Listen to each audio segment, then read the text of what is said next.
Excellencies, regional connectivity is an important policy plank of my government's Vision Central Asia.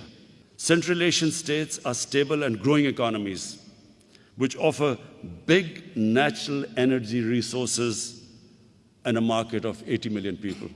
Similarly, Pakistan's unique geographical location provides the most economical and shortest available sea route for cost-effective transit trade through Gwadar and Karachi.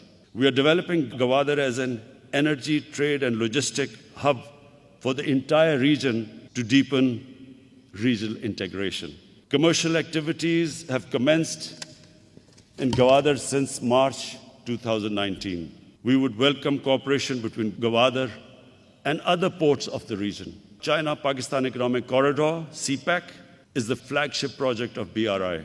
It entails greater connectivity and trade linkages through a network of rail, road, fiber optic cable, energy pipelines, industrial clusters, and special economic zones. We do not see CPEC project as an exclusive enterprise. We hope CPEC can stimulate further regional cooperation and be the foundation of a much larger connectivity network based on mutual cooperation. Excellencies, regional peace and stability is of paramount importance for optimal results.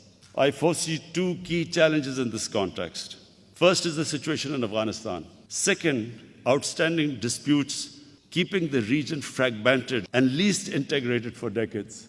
Afghanistan is the natural land bridge between Central and South Asia. Peace in Afghanistan remains the most critical factor in translating this connectivity vision into reality. Our foremost priority is stability in Afghanistan, as it directly affects us. Pakistan will continue to support all initiatives for peace and reconciliation, as well as reconstruction and economic development of Afghanistan. We encourage all neighbors of Afghanistan and regional and international stakeholders to work together for facilitating a negotiated political settlement. Excellencies, I just want to make a couple of comments because President Ashraf Ghani mentioned Pakistan's negative role in this conflict going on in Afghanistan. President Ghani, let me just say that the country that is going to be most affected by turmoil in Afghanistan is Pakistan. Pakistan suffered 70,000 people dead, 70,000 casualties in the last 15 years.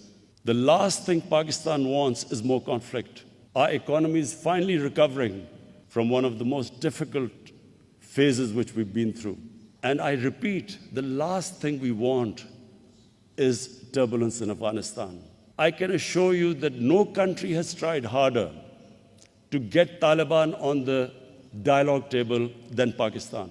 We have made every effort, short of taking military action against Taliban in Pakistan, we have made every effort to get them on the dialogue table and to have a peaceful settlement there. To blame Pakistan for what is going on in Afghanistan, I feel is extremely unfair. I came to Kabul. Why would I come to Kabul if I was not interested in peace? The whole idea was that you should have looked upon Pakistan as a partner in peace. And I feel really disappointed that we have been blamed for what is going on in Afghanistan. What is happening in Afghanistan is over 2 decades of conflict, deep divisions, and unfortunately, the United States seeking a military solution when there was not one. When there were 150,000 troops, NATO troops in Afghanistan, the greatest military machine, that was the time to ask the Taliban to come on the table. Why were the Taliban going to compromise when the exit date was given? And there were only a few thousand American troops left.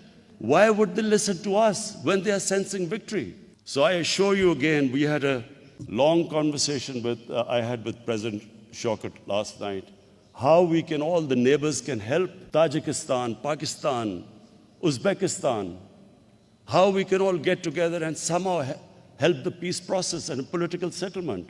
Because it is in all of our interest, all the neighbors are interested that there should be a peace settlement. There are already 3 million Afghan refugees in Pakistan.